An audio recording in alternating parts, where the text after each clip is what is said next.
Hey everyone, Disi here from YGG Esports, and today I'll be showing you SHROUD meta decks used by top players after the Planetfall Expansion.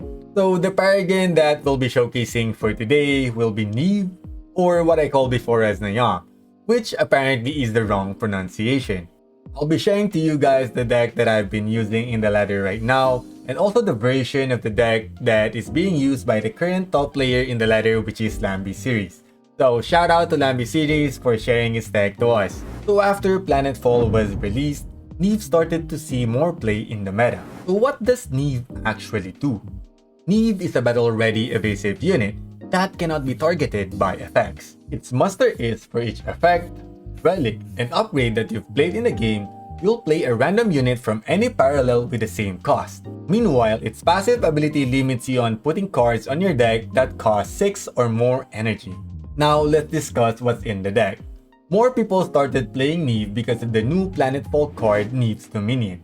This card basically uses your remaining energy and deals damage to all units depending on the amount of energy spent, essentially acting like a mini Democularized that banishes any unit destroyed in the process. The drawback of this would be taking 2 damage per unit banished. This card can be comboed well with Singularity Steward, or just to set up the damage dealt to yourself for a Malia play on the next turns. Speaking of Malia, Malia is a new legendary card from Planetfall that lets you make a friendly unit on the board corrupted upon playing. At the same time, it deals damage to a random enemy equal to the damage you've dealt to yourself in the game.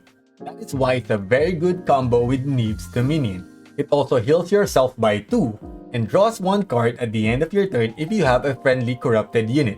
A new Planetfall effect card called Treacherous Scheming also makes the deck very strong, specifically against meta CPU's decks. This card allows you to see your opponent's hand and steal 1 card from it, limiting his plays from the early to mid game. You get a copy of the stolen card in your Singularity, and if it's a unit, you get a corrupted copy of it on your hand.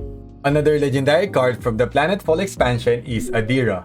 It is a battle-ready and evasive unit which, upon attack, looks at the top 3 cards of your opponent's deck, lets you play 1 for free, and puts the other 2 in your Singularity. You can consider it as a unit version of Treacherous Scheming in some sense. The last Planetfall card that I want to highlight from the deck would be Triumph of the Lost. These effect reads create and play a copy of the last effect, relic, and unit your enemy played. It is one of the best Triumph cards in the game that can turn games around. One of the most crucial cards to play in the Neve deck would be Baron. Baron's effect lets you play another random effect card with the same cost as the effect you've played. This means Baron gives you another card to play as well from Neve's muster.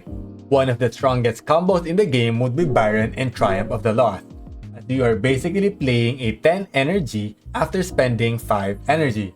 And to add to that, most 5 cost effects are pretty useful. Aside from the cards that we've mentioned, some of the notable cards in this deck would be Singularity Steward, Engine Whisperer, Life Siphon, PS8 Launcher, Lord Harf, Void Trapper, Erasure, Stolen Power, and Honored Steward. Cards that you might want to slot in and out of your deck depending on your elo and playstyle would be Call of the Corrupted, Spectre Attackcraft, Dark Dealings, Power Instructor, Take Red Siphoner, Wong, Corrupted Monolith, and Stabilized Shard. Now let's talk about Neve's gameplay.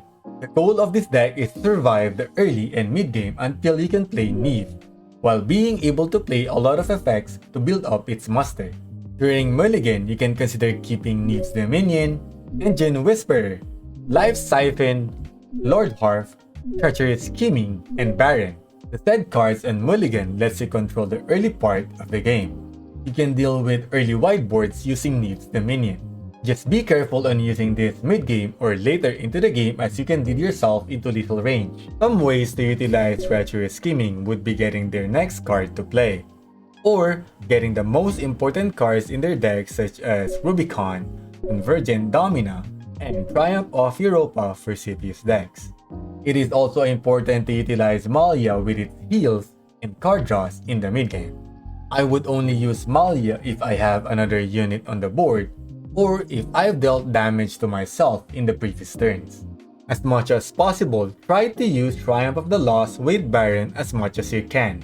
Timing Triumph of the Lost against your opponent's Triumph card is a very good strategy, except probably on a mirror match. Another tip against CPS decks is to prioritize banishing their non-token units so that they can't utilize their Triumph of Europa. Here's the deck that I've been using during this season. Take note that I am slotting in Corrupted Monolith depending if I am facing a lot of mirrors.